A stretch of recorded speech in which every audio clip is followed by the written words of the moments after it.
Joining us live in studio, Shawn Devlyn from Devlyn Sydus. Did I say it correctly? You did. I did, yes. Welcome, Shawn.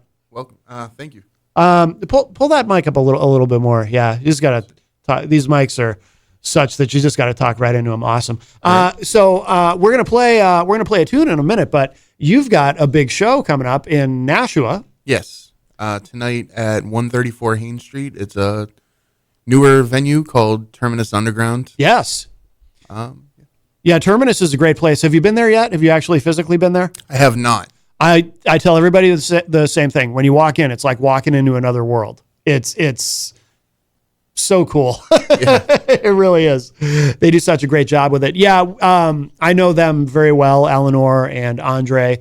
And Terminus is it's a great place.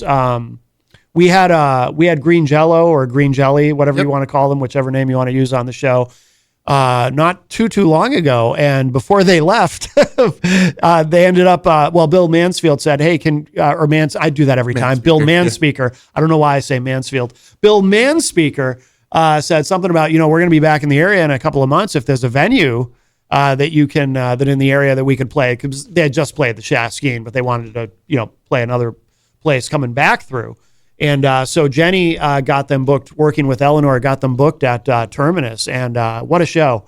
A little nerve-wracking because I just remember thinking the entire time, this is great, but I just hope nothing gets broken. Oh, yeah. I've worked with Bill a lot. I've booked him on a few shows. And he brings chaos. He's a tornado. Oh, yeah. When they were on, because it was so cool, they played Shaskeen on a Friday night, and then they came in here on Saturday morning to do this. And as you know, that's kind of unusual. Usually if you're playing a venue in a city, you do all the radio stuff before, to promote the show. So, for them to be willing to come in here, and it wasn't just Bill, he brought the whole band, for them to be willing to come in the day after the show. Oh, yeah. That was really cool. And guys in all their armor. Oh yeah. What an experience. Although just like the show at Terminus, that interview made me nervous too. It was like, I just remember sitting here thinking, if anyone is ever going to get me fired, it's probably going to be Bill Manspeaker. You know what I mean? It was just like, they're like, please, Bill, please don't say anything that's going to get me in trouble. But we are on an 8-second delay. So, that was a lot of fun. Anyway, the point being, you're going to love Terminus. It's a great place. The show, what is the name of the show tonight? The show is Jimmy Halfdead's Christmas in Hell. Okay. And that's who's headlining, right? Jimmy Halfdead? Jimmy Halfdead and the Die-Alongs. This is Jimmy's annual event. Okay. It's kind of his chaotic Christmas party where he gets to do his version of his holiday. Yeah. Which is kind of like a punk rock Grinch type of deal. Yeah. He dresses up as Santa, drinks a lot of Jägermeister. Does he? Yeah. Yeah. And we should talk, too, about this is not only does it sound like it's going to be a lot of fun, but it's also for a great cause. Yeah. So my friend Ben Campbell, who used to be a musician locally here in Manchester. Yep. I know Ben well. Yep. Yeah. He puts together a toy drive every year for the past 18 years for CSH, Amos-Geek Health. He collects thousands of dollars, personally goes out, does the shopping, buys the toys, and hand delivers them to kids who are spending the holidays in the hospital. Yeah. No, that's amazing. I know Ben. I know him as Ben Spellman from back in the day from the band Change of Season. And always a really good guy. We were kind of talking off air about how, he could be a little rambunctious. People might have gotten the wrong idea about him back then, but always, for as long as I knew him, always had a really good heart and just a really sweet person. So in a way, it doesn't surprise me that he does this every year because he's the type of person who would. So that's awesome. And I got to get him on the show. I haven't seen the guy in forever, but that's really, really cool. Now, who else is playing tonight? Is it just your band and Jimmy Halfdead? Or? So the opening band is a musician that worked with Ben as well, Aaron Bilodeau. Oh, Aaron. Yeah. I know Aaron's been on actually, Aaron was here just a few weeks ago. Yeah, a couple of weeks ago. Aaron's amazing. Yeah, Aaron was in Change of Season. Yeah. That's how I knew who Aaron was. Yeah. And also Doigenstein, who is a member of Green Jelly. Oh, see, I didn't know that. Okay, that's wow, that's fantastic. Yeah. So it's a very cool. I do mixed genre shows too. Yeah. Because rather than just stick with metal bands, Mm-hmm. metal bands, we try to make sure that the New England music scene plays together. Plays together well, and we have a good time. Of course, now that we're older, we try to throw a good cause in there and make sure that everyone has a good time, supports something good, helps our community, helps our music community, and really keeps us all together. No, that's fantastic. Let's play something, and then we'll come back, and I'm dying to learn more about the band, Devlyn, Sydus, and it sounds like you guys, you've been around for a while, and I'm sure there's a lot to dig into there, but what should we, I'll let you pick, kind of putting you on the spot, because you did send us a few things to play. What should we, I don't know if you have a single that you're pushing, or? We have nothing we're pushing right now. Okay. We're currently working on some stuff, so hopefully next year we have some new material, because due to the pandemic, we took some time off. Yeah. Started families and kind of slowed down. And then the last couple of years, we're like, oh, we have that itch. Yeah. We're not done. Yeah, exactly. I think I had sent you. I've got a Goddess. I'm sorry. Goddess for the Godless. Goddess for the Godless, and I've got the Worthless one. Goddess for the Godless was one of our first recordings that we actually went into a real studio and put together. So we can, and it's, as far as I know, we made sure that these were the radio friendly songs that we could push. Yes. So. I did pre-screen them. Yes. Yeah. So we'll go with Goddess for the Godless first. All right. Great. Awesome. If you're just joining us, Shawn Devlyn from Devlyn Sydus is here with us, and we'll play this. This is called Goddess for the Godless. I think my something is frozen because it's so cold out. I don't know if it's my mouth because I can't seem to speak, or maybe it's my brain. Something neurologically has been affected by the cold weather, so forgive me. The up and down weather doesn't help either. No, it sure doesn't. But let's give this a spin, and then we're going to come back and talk with Shawn. Here it is, Goddess for the Godless. In a mind as dark as yours, and a heart as cold as ice. Her tongue's a double edge, with words that cut like knives. No matter how low you get, your weakness is the same. You're starting to lose yourself as you worship her the same. She's a goddess to the godless, a vision to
That'll get your blood pumping on a cold Saturday morning. That is Goddess for the Godless. The band is Devlyn, Sydus, and we have Shawn Devlyn here with us live in studio on the Saturday morning. So we were talking off air about the song and what it's about, and there's a reason why it's particularly interesting to me. But go ahead and tell us what that's actually about. That song is about just being addicted to something, like the allure, the call of whatever it is. Like that is to you your god or your goddess. Yeah. You'll do anything for that thing, no matter what it takes. You'll try to get it, whether it be sex, whether it be money, whether it be anything you're greedy for. Yeah. Any vice. It's pretty much like how no matter what, no matter how you want that thing, that thing doesn't care about you in return. Right. It's just you striving, scratching, clawing to get it. Yeah.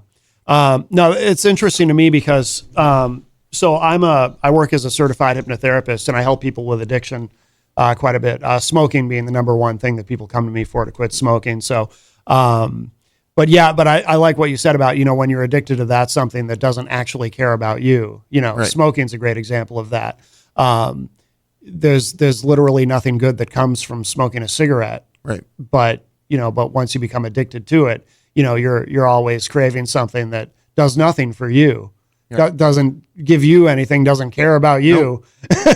And you'll be in pain, you'll have cancer, you'll die. It doesn't matter. Right. Cigarettes will still be for sale. Right. Exactly. And two, tell me about where the name comes from, Devlyn, Sydus. And we should spell that for people too, because when people look you up online, they're not gonna know. So the name Devlyn Sydus was pretty much, I was young, but it was a take on necessary evil. So that thing that everyone has inside them, or like the way it was taught, because I'm not religious, but I was in a religious family. My family was Buddhist. Okay. But in every religion, there's this version of this. And it can be applied to daily life. It's that thing. You do too much good, something evil comes from it, whether it's envy, whether it's, someone looks at you with ill will because you're doing something. They're like, what's that person's thing? Right. Or if you do too much bad, someone wants to change it and put good into it. Yeah. So for us, it was kind of fitting to have a name that kind of, to some people, would represent evil, but to other people, if they knew what it meant, would be like, oh, that's actually kind of cool. Yeah. Because we're not evil people. We're not bad people. And everyone and everything, no matter what it is, even if it's like, a mainstream charity, there's that underlying, like someone's making a profit off of that. There's a reason for people to do the things that they do. Yeah. And that's kind of all in that name. Yeah. Yeah. No, I dig it. And how do you spell it, the name of the band? DEVLYNSYDUS. And it's 2 words, so it looks like a name. Yeah. It was when I used to be a professional wrestler as well. Really? Judging by the size of me, you might think football player or professional. Oh, no kidding. Yeah, so I trained for wrestling in Malden, Massachusetts. What started as Killer Kowalski's and then became Superstar Pro Wrestling. Okay. So I was there, and at the same time I was involved in local music, and another musician, Brandon Lee, was in a band called Wretched Asylum, and he goes, oh, that should be your band name now. Oh. Because before we were called Den of Iniquity. Okay. And, there's also other songs and bands called that. And he was like, oh, just like I was toying with that name. Yeah. And he was one of the people that said, oh, you should do that. And then my bandmates all also were like, yeah, you should definitely do that. Yeah.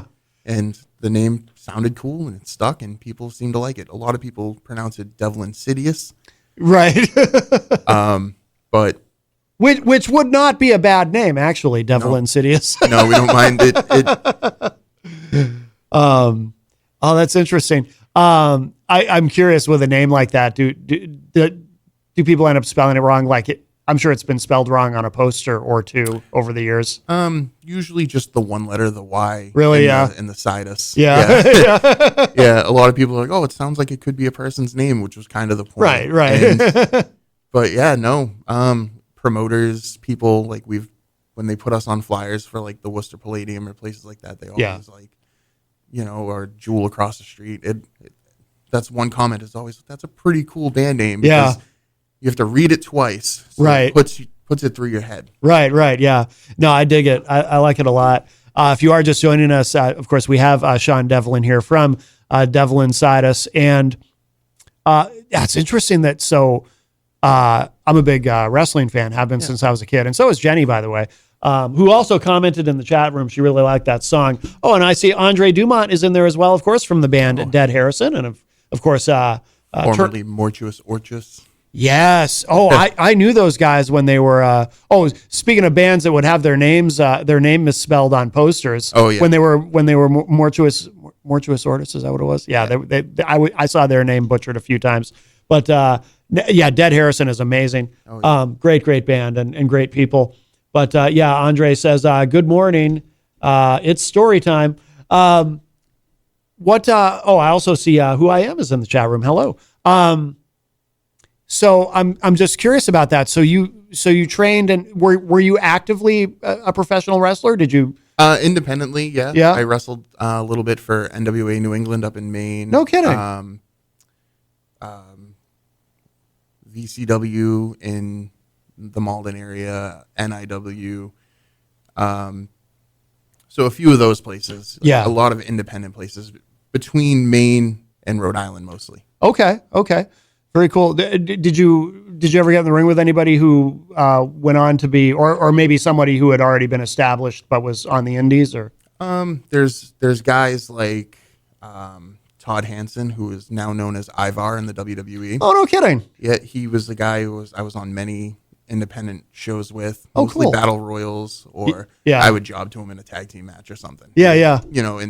In front of like 15 people in a speaker store parking lot. Sure. And there's guys like when John Cena was the prototype, Mm-hmm. I got to work out with him in the ring a few times. No kidding. Yeah, because he was wrestling for Chaotic Wrestling, and I used to put the ring together for them. Yeah. And he would come in and he would work out and bump with guys, and a little bit of that. So Yeah. Mr. USA Tony Atlas, Yeah. WWE Hall of Famer, that's someone I know pretty well. He's a pretty cool guy. Yeah. He seems like he's probably got a lot of great stories. Yeah. And off the top of my head, like my stepfather's daughter was a wrestler for TNA. Oh, no kidding. So wrestling was like kind of all around me. My stepfather, who raised me, kind of pushed that on me a lot. And then I played football, and a couple of guys from that wrestling school saw me, and they're like, "Oh, you're a big dude. Well, you come over here and maybe make a little money." It wasn't that much money. Right. Yeah. Make a little money. Hot dog and a handshake, as they say when you're starting out. Yeah. What now? Was that always intended to just be something you did, kind of part time, or? It was kind of something I got pulled into. Yeah. Through some friends, because overall I was always a musician first. Yeah. And like I played guitar, but what it did do for me is it really got rid of my stage fright. Oh, interesting. Because in wrestling, you don't focus on the crowd; you focus on the task at hand. Right. And you get to be somebody else if you want to be. I mean, you can be whoever you want to be, really, as a character. Anything I want. I was quite a few characters. Yeah. And what the weird thing was, I was a chorus vocalist. I mean, a soloist coming up in school, so I was taught how to sing. Yeah. Through chorus, and I would always freeze. I would do so well, and then the day of like a recital, I would freeze. No kidding. And then it was like I was in high school my junior year. I did my first professional wrestling show, and from that point forward, you can't see anybody past the lights, which made it a lot easier to get on stage, and it made it second nature. Interesting. Yeah. Oh, that's really cool. How long did you do that for? My most recent one, because I stopped maybe like 8 years ago. I completely stopped. Yeah. After, because I was getting beat up. Yeah. There's no health insurance in that. Right. But last summer, not this past summer, the summer before, I wrestled some of my friends. Oh, no kidding. In Fenway Park. Oh, wow. Yeah. Oh, that's wild. Yeah. That's cool. That's really cool. And I assume that's something too. You never forget how to do it, right? The itch is always there until the next day when you can not walk. Right. Your sciatic nerve is pinched and you don't know why. No, that's fantastic. But like you were saying though, the band, being a musician is really number one, your number one passion. Yeah. Yeah. And now when did the band start? How long has Devlyn Sydus been around? So we were called Den of Iniquity. We had a couple other names, but when I was 10 years old, my neighbor, who was in a band called Travel Amygdala now, he was like, let's start a band. And ever since then, that was like 97. Yeah. And then by the time we had hit high school and we were kind of fairly known, and MySpace days, we were like, all of a sudden, we put out some really crappy demos, but we played the Worcester Palladium and they handed us a live CD and people liked that live CD. Awesome. And actively, I would say since 2005. Okay. Together playing music since 97, but Yeah. since 2005. Currently, I have a different band lineup, a lot of guys local to New Hampshire. Yeah. We're originally from the North Shore, but now we're based out of up here. Oh, okay. Yep. So I assume you're the one consistent member Yeah. throughout the And life for the of the past band. 12 or so years, our drummer Tim has been there. Okay. He's the quiet guy, but he's the backbone, kind of keeps everything together. He's the reason why we have good timing. He's the reason we sound as tight as we do. Yeah. He's the reason we go on stage places and people are like, oh, you guys are really put together. Yeah. It has nothing to do with me, and it's the guys I surround myself with. Yeah. Our guitar player Gabe, he's really great. He's great at working with the other members to try to make sure everybody's up to speed. Yeah. No, that's excellent. Has any of the material, like from way back when you started, have any of those songs kind of survived? Do you still play the early stuff, or? One or two of those songs still survive. We have like a really cool thrash metal song called Crimson Widow that we keep there. But a lot of that earlier stuff, because it was kind of a meld. We were new metal was big. Yeah. So we still kind of have that new metal sound to this day. Yeah. But back then, also, I liked Metallica. Mm-hmm. But the other members liked, say, Nirvana and some punk. So there's like punk riffs. Yeah. Kind of gives it that like cool thrashy sound. But Yeah. once I heard new metal, it was like, this is the stuff. Right. Because I liked Metallica, but I liked Prodigy. And then Yeah. I heard Static X for the first time, and I was like, oh, well, you can put these types of music together and create something cooler. Exactly. Yeah. Well, let's play another track. So we'll play. Let's see, the other one you sent us, The Worthless one. the worthless one. We'll play that one. We'll play that one next. Anything we should know about this one before we play it? The Worthless one is pretty much, it was in a time of my life where I was like, oh, well, things weren't really going my way. I was in my late 20s, about to enter my 30s, and it's like I really hadn't pulled my life together yet. Yeah. And, I was drinking a lot, and one day I was just like, man, I'm worthless. And all the people around me knew that. I felt that way and kind of took advantage of it. And, a little bit of an emo backstory to this one, but you know what? It was a true story, and that's how I felt. And then I turned it into, something different. Yeah. Yeah. All right. Great. Let's give this a spin. This is called The Worthless One. The band is Devlyn Sydus.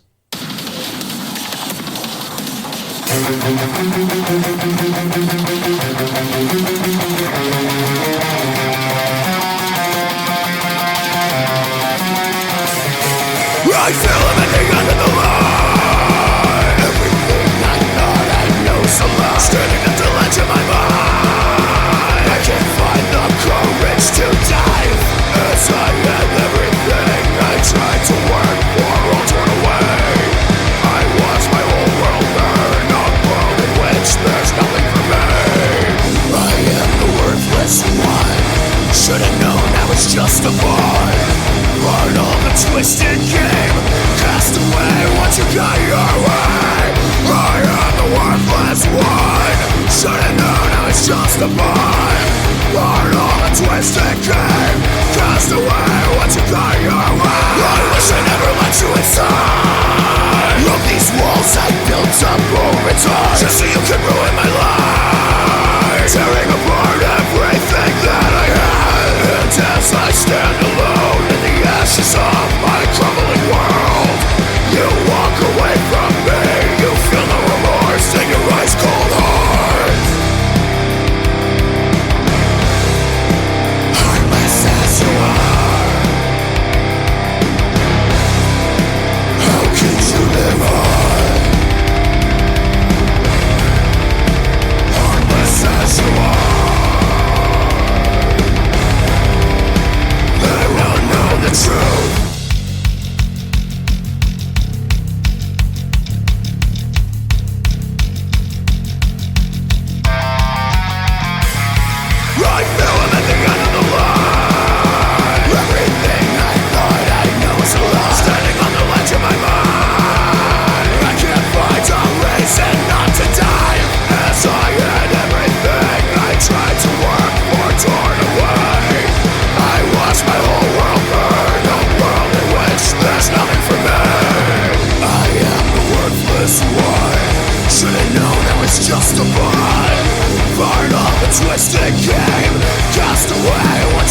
That is The Worthless One. The band is Devlyn, Sydus, and we have Shawn from the band here with us live in studio on this Saturday morning. And yeah, that's another great track. Yeah, we were talking off air while I was playing about you guys have played some big shows and some great shows at the Palladium, and Yeah. you got to play. You mentioned Ministry, getting to play with them, and Yeah.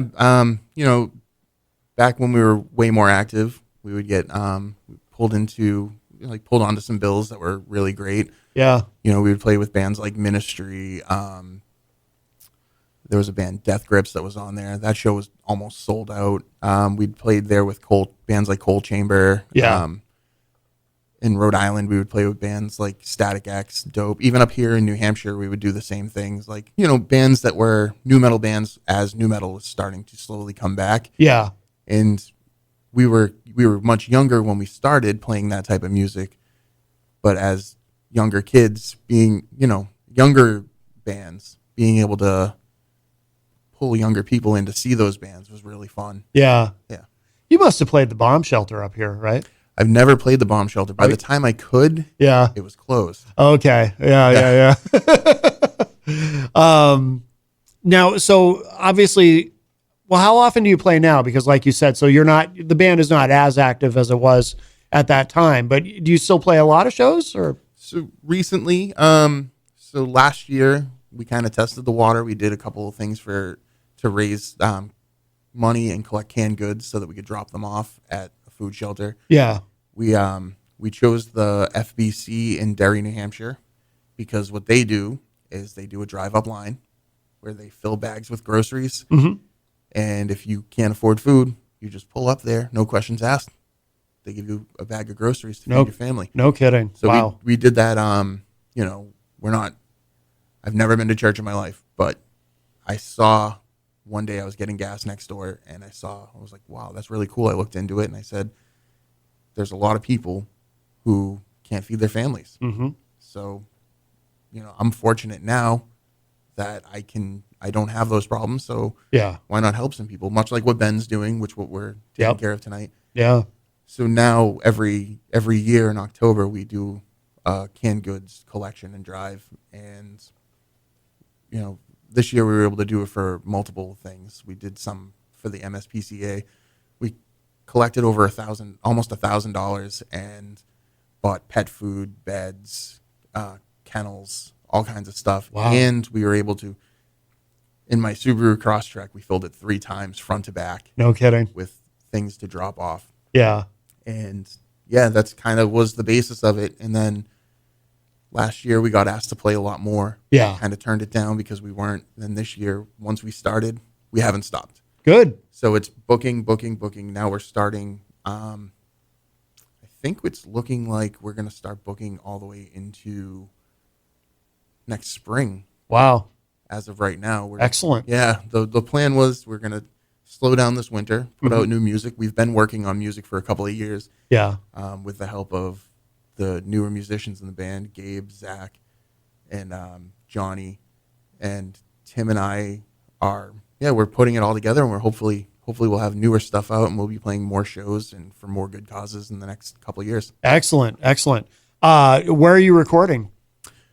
I built a studio in my house. Yeah. So, as we're getting older, we used to pour thousands of dollars into it. We have a lot of unreleased music that, we've gone into studios and put together and just never got a finished product that we wanted. And then the stuff that we have put out is stuff that, it's scattered singles. Yeah. So we're, right now we thought the easiest route was to just put it together ourselves, and then we're going to hire an engineer to mix and master it. Okay. And then have hopefully some quality stuff. There are a lot of really good engineers. Mm-hmm. There's a lot of really good engineers in New England. Yes. Who take a lot of good time and learn their craft. Not to keep plugging local musicians and stuff. That's what we do here. That's absolutely, yeah. There's a musician, Dave Gannon. He was in a band called Patient Zero that he does a solo project, Gannon, now. Okay. He does great work. Oh. Dave Weirdbeard who records in Tewksbury. He was in a band. I love that name. Yeah, Weird Beard. He was in a lot of local bands. He was involved with some recordings. He had some stories for some of our favorite bands like Seven Dust and Coal Chamber. That, Yeah. like he happened to be at recording sessions for them when they were at the farm. Okay. So there's a lot of really good engineers. The Brickhead House. Yeah. Yeah. So you can find places that'll put out, you record it yourself, and then they'll bring it to the next level, and you'll have quality to put out. I always say, because it comes up a lot on the show, I'm always curious how people are approaching recording because there's so many different ways to do it. And, there was a time where, your only real option was to go to a recording studio and spend a lot of money. And now, you can still do that if you find the right studio, if you find the right person to work with. And there's a lot of great talent around, like Eric Sauter from Blackheart. You probably know Eric or have met him. But you can do it the way you're doing it.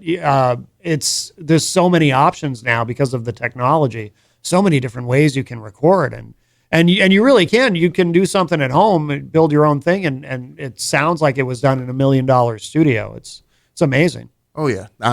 Especially like locally, the guys like Tony and Jake. There's a local band from Manchester called Temptress. Those guys, they're always willing to help. Yeah. Bands bring something to the next level. Sergio, Jess, and Dan from Inaria, and Matt. And Matt works at the Music Mill here in Manchester and is always helping people out. They're always willing to help out other musicians too. Yeah. And they have their own production studio in Nashua in the same. I think they're housed close to Terminus. Oh, okay. So they have like a production studio in there where they put out what look like $1 million music videos. Yeah, yeah. At their own leisure. Yeah, it's really great. Yeah, in terms of video content too. Yeah, the way the technology is now. It's funny because some people think people who don't pay attention, people who aren't involved in music, there's a misperception out there that there's no more music videos. You know what I mean? Yeah. Like there's some people who think, well, MTV doesn't do it anymore, and so there really are no music videos. When in reality, there's more music videos than ever. Yeah. You just put them on YouTube and other social media, but it's still probably now more than at any time a very important tool in terms of marketing your music. Do you guys have any videos for Devlyn Sydus yet? Not yet. We do. We put out a music video for Single Eyes of a Psychopath 10 years ago. Yeah. For me, like we've grown so much since then, and we have a friend. He used to work in movies in California, and he did it. He did it as a favor. My friend Brandon Rose. Yeah. He did it as a favor because when he was battling cancer, once again we put together a benefit and had some bands come out, play, raise money, and help his mom get an apartment out there to go back and forth from Massachusetts to L.A. Yeah. And so he said, he always wanted to repay me somehow. Yeah. And with no budget at all, absolutely zero budget, he threw a music video together for our song Eyes of a Psychopath. No kidding. It's a song we threw together about Michael Myers and Halloween, his origin story that came out in that version that came out around that time. Yeah. And so that's about it we have for music videos. Yeah. Hopefully in the next year or two we can tap Sergio or one of these guys and get something cool. Yeah. Yeah, it makes sense because obviously you've really kind of ramped things back up again with all the shows that you're playing, and yeah. No, I think that would be very cool. In a moment we'll play that Jimmy Half Dead. So is it officially it's Jimmy Half Dead? That's the name of the artist, or is there something else to it? Jimmy Half Dead and the Die-Along. So and the Die-Alongs, gotcha. Yeah. The members of that band are Johnny, their drummer, and Kurt Doble, who you will know as Psycho Destructo. Okay. From the band Green Jelly and Guello. Oh, okay, gotcha. So there's a lot of the Green Jelly guys are on the show tonight. Yeah, no, that's really cool. That's really cool. And we should remind people too, for people just joining us, we have Shawn from Devlyn Sydus here, and they're going to be playing tonight at Terminus Underground in Nashua, which is and it's a very important event. We should tell people again who are just joining us what tonight's all about. Yeah. So our mutual friend Ben Spellman, Ben Campbell, however you know him, he does a charity every year for the past 18 years for CHS Manchester, Amos Geek Health, where he collects toys for kids. He goes out, he raises the money, puts his own money in, purchases them himself, delivers the toys. And this year, like, you know, he has the power of his popular YouTube channel, Bikes, Beards, and Brews. And we decided to team with him. Jimmy Halfdead does his annual Christmas show, make it for a good cause. That was kind of one of the stipulations of us playing, was like, we'll make it a good cause, bring something good of it, and we'll do it at Terminus Underground, which is a new venue, which is really up and coming. Oh, yeah. And bring the scene together, bring people together, and do something good. So that'll be at Terminus Underground tonight, Jimmy Halfdead and the Dialogues, Christmas in Hell, to support the Bikes, Beards, and Brew toy drive, and all for CHS Manchester. That's fantastic. By the way, Andre, I mentioned earlier, is in the chat room, and he gave us a great comment here. It's always a great way to start off a show day. Get up in the morning, suck down some coffee, and listen on in, hearing the milestones, seeing our musicians tell their stories and histories, all to top it off with a great music event at the end of the day at Terminus Underground. The music, the artists, the feeling and atmosphere is why we do what we do. So glad to know so many of these amazing people and work with them over the course of their life. Thank you, Matt Connarton and Jen Coffey, for being so amazing and sharing to the world over the airwaves. Love you all. Well, thank you, Andre. That's a wonderful comment. We really appreciate that. And, we're happy to do it, happy to do our part. And, this is one of the things I love to do, is talking to musicians. And when it's for a great cause, that makes it even better, you know? So I love that you're doing that. And, and I, like I said, I got to get Ben on the show, cause I haven't seen that guy in so long, but a lot of great memories there. Yeah. And what I said about, Andre off air, when he approached me and told me what he was doing with Terminus, it was kind of based on something that had gotten shut down years ago, where he wants a accessible music venue, something like there was a small club called Mos Eisley. Yeah. It was built into this small area where bands were rehearsing and getting together. And when Andre said, this is kind of like, the basis is to do that, but amplify it. Yeah. And a lot of that, was the mentality of someone like Anderson Marr, who's passed a long time ago now. But it was always about bringing the music community together and doing really cool things. And there's a lot more than people know as far as a music community. Yeah. All over New England. Yeah. We're all friends, and we all get along, and we all do stuff like this. When you mentioned, when we were talking off air, you mentioned Mos Eisley, and I thought, it's familiar. I remember Mos Eisley, and then I realized why I remember it. I actually played at Mos Eisley when I was in Chemical Distance.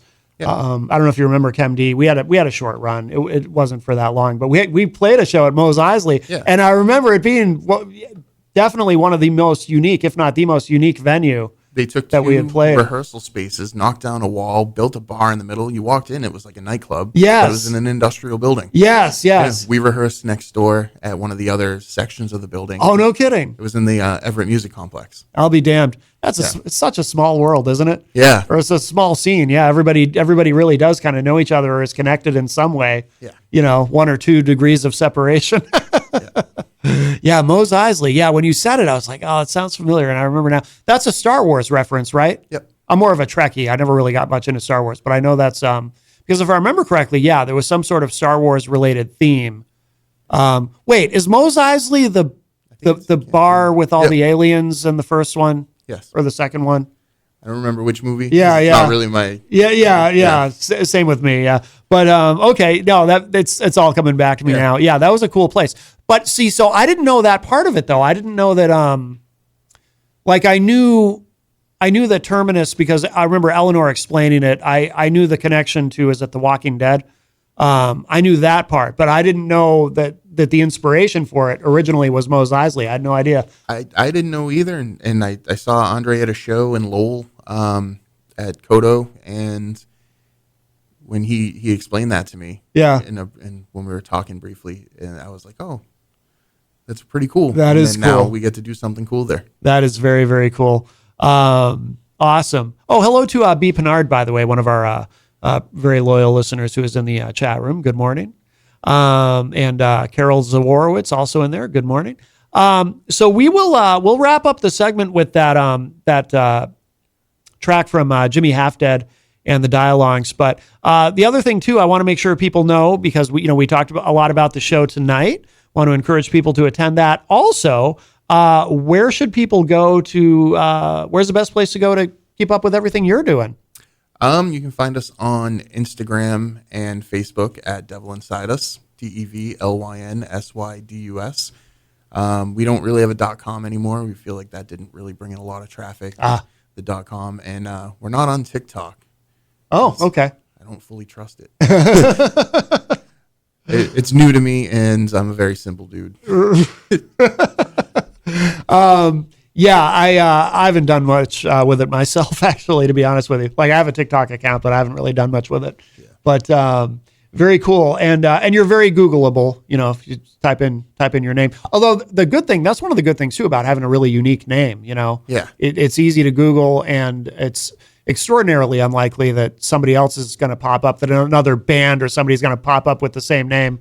Yeah. That's important. especially when it pops up on like fagolovers.net. Right. And, my friends from high school that are juggalos, or some people who've seen us play with Twisted, they're like, oh my God, you're on this website. And yeah. I was like, oh. But I mean, so is Bill. Right. So is Green Jelly, those guys. Exactly.